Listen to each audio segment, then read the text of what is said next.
Em nome do Pai, e do Filho, e do Espírito Santo. Amém.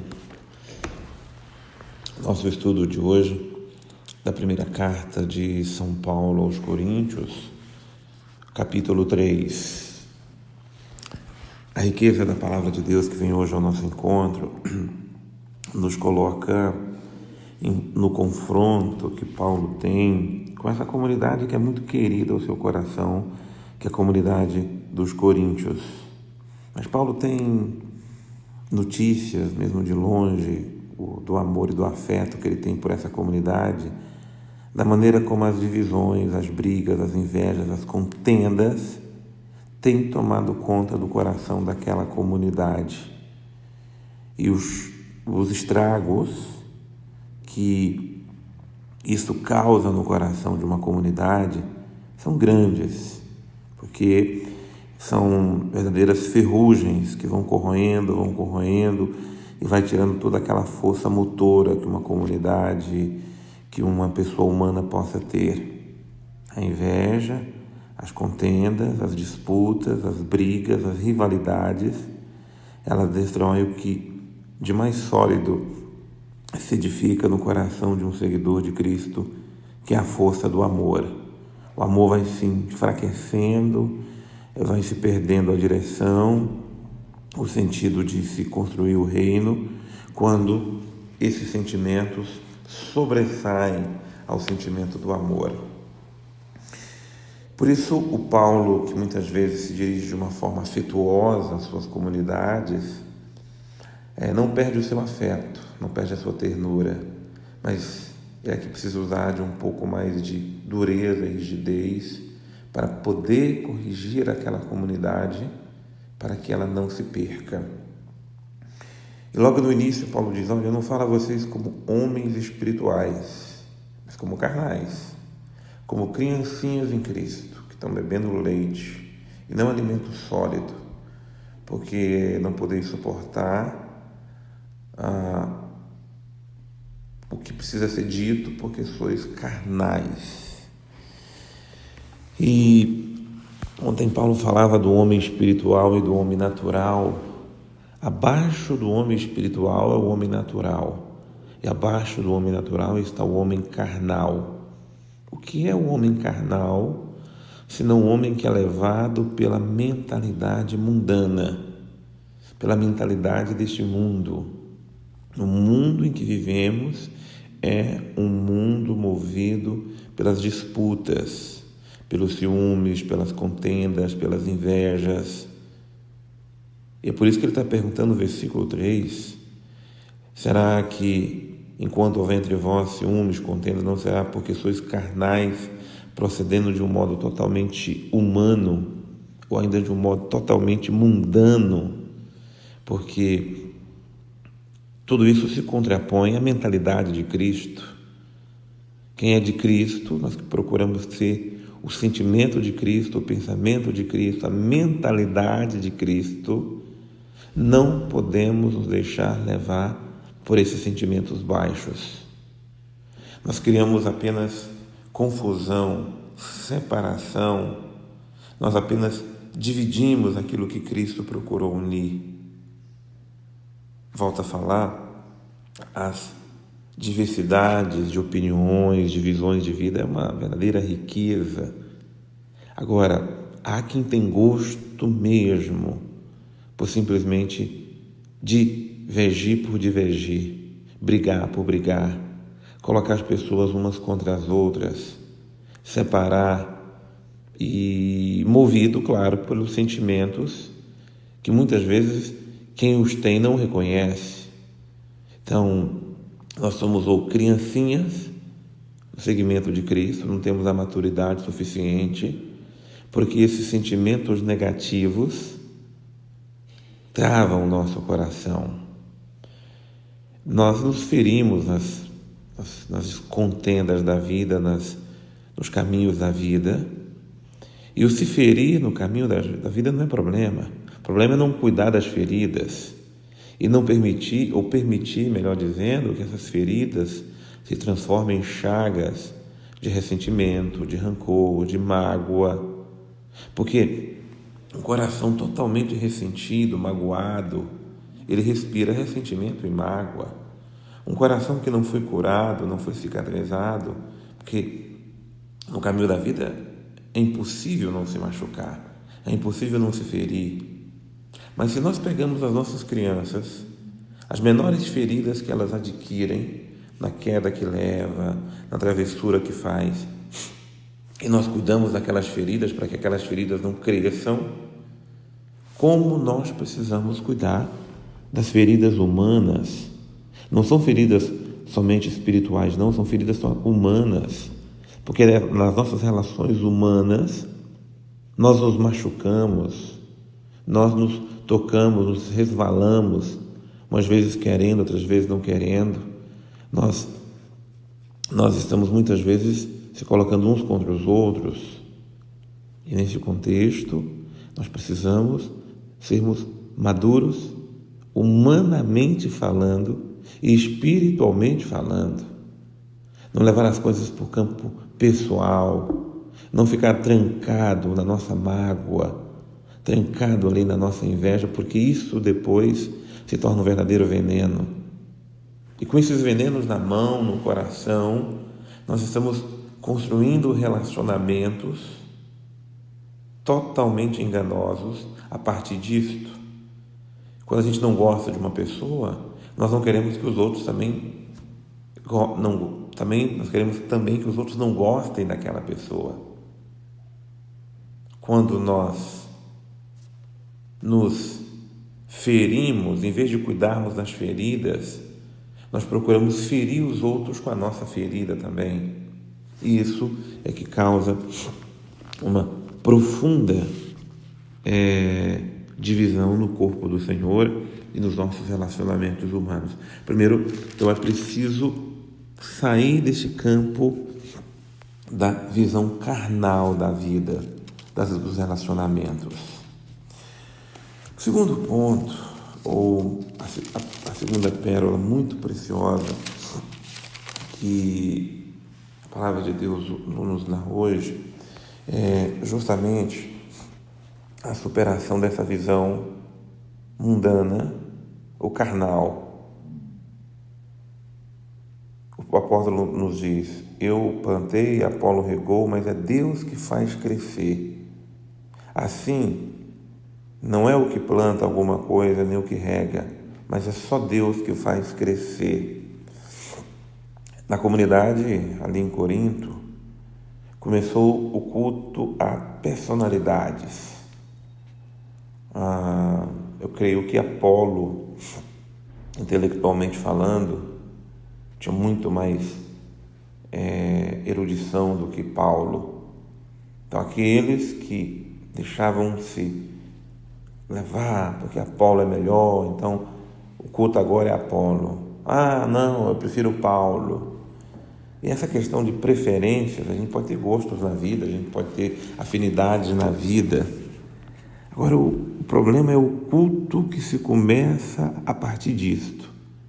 E o culto que se forma a partir disto, culto à personalidade, nos leva a nos desviar do foco, do essencial. Quem amadureceu na fé não é discípulo nem desse nem daquele outro. É discípulo de Cristo. É triste ver numa comunidade quando um padre sai, e aquele padre sai, as pessoas saem da comunidade ou vão atrás daquele padre para onde ele vai.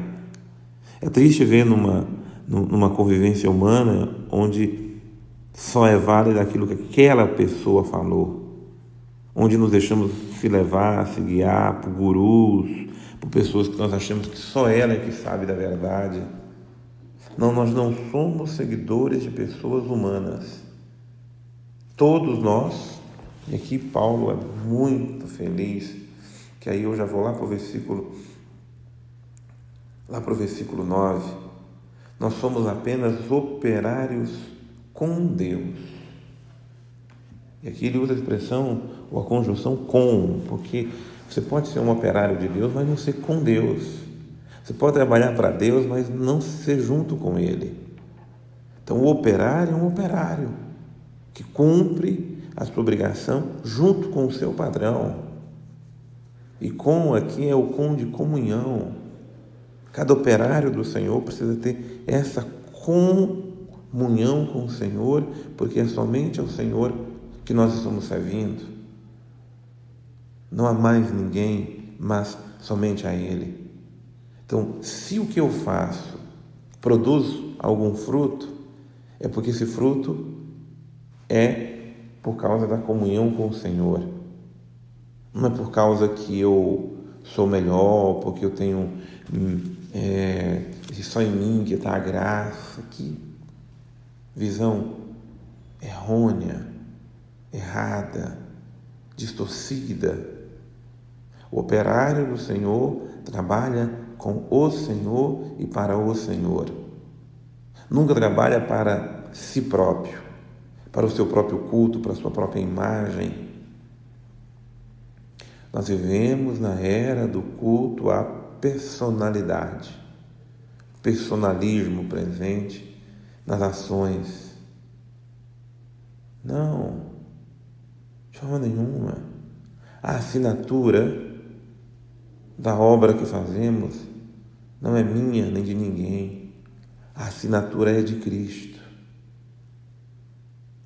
Fico olhando aquilo que são os evangelhos. Os evangelhos não são evangelhos nem de Pedro, nem de Marcos, nem de Lucas, nem de João. É de Cristo. Segundo, terceiro, a obra é de Cristo. Segundo, o operário e assim por diante. Não paremos nos operários, porque se pararmos nos operários, nós não crescemos e não amadurecemos na fé. Não criemos essa visão mundana. Eu sou do padre tal, do pastor tal, do pregador tal, do cantor tal. Não sou uma pessoa voltada ao culto, nem a mim nem a outros. Eu gosto de coisas que esse faz, que aquele outro faz, mas o culto, a veneração, a adoração é só a Cristo. E quando as pessoas também querem me cultuar de alguma forma, me causa não só constrangimento, mas me causa também rejeição. Culto é a Cristo. E nós só vamos amadurecer na fé quando tivermos essa maturidade que a palavra de Deus nos chama a viver.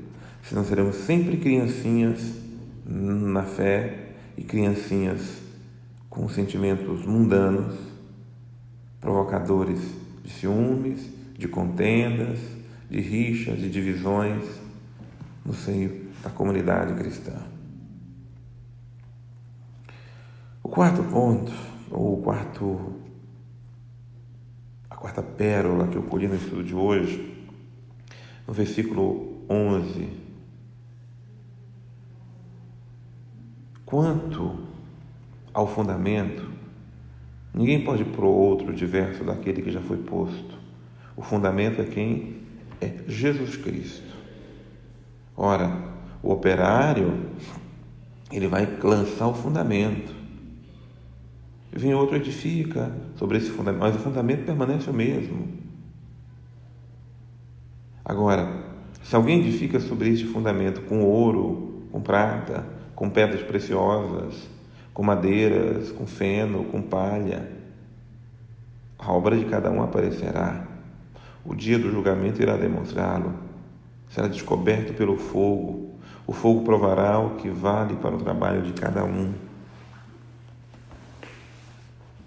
O perigo muito grande sobre as aparências de Cristo, sobre o que parece ser de Cristo, eu estou colocando outros fundamentos.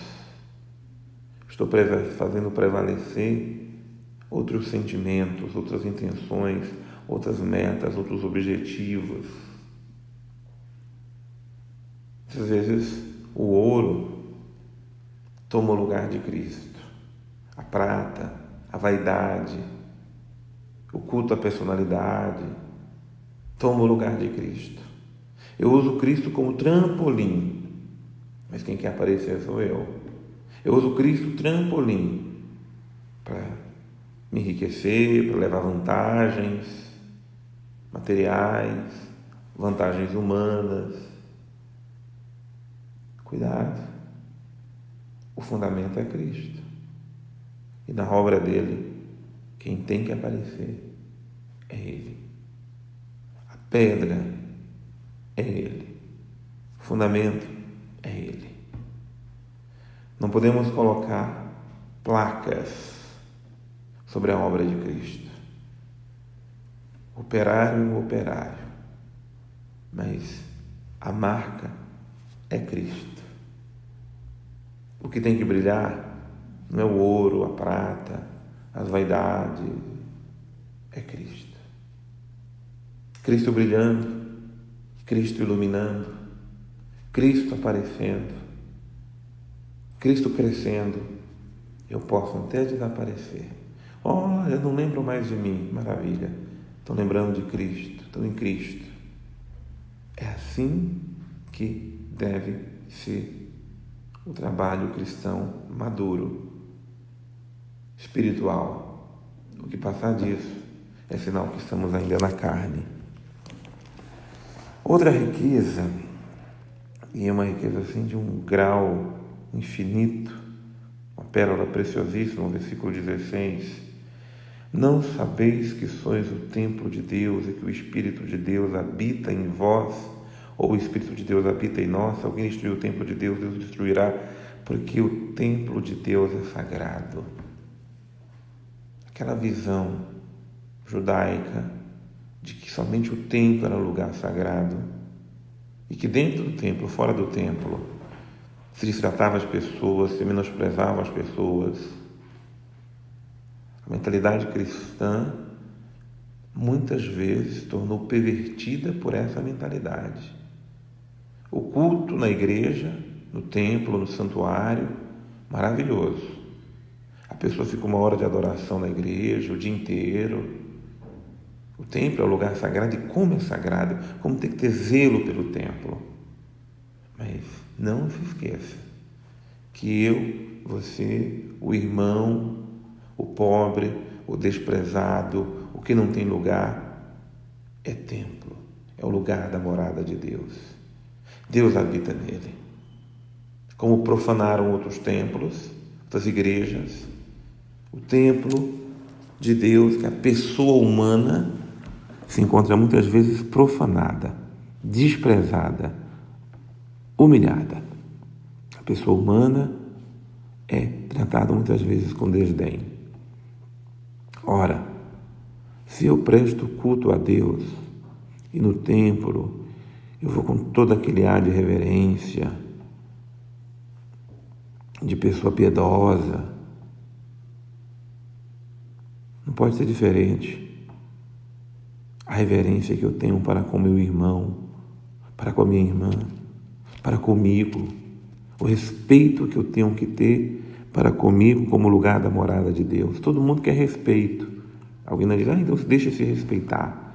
Mas mais do que isso, respeitar o próximo, cuidar do próximo.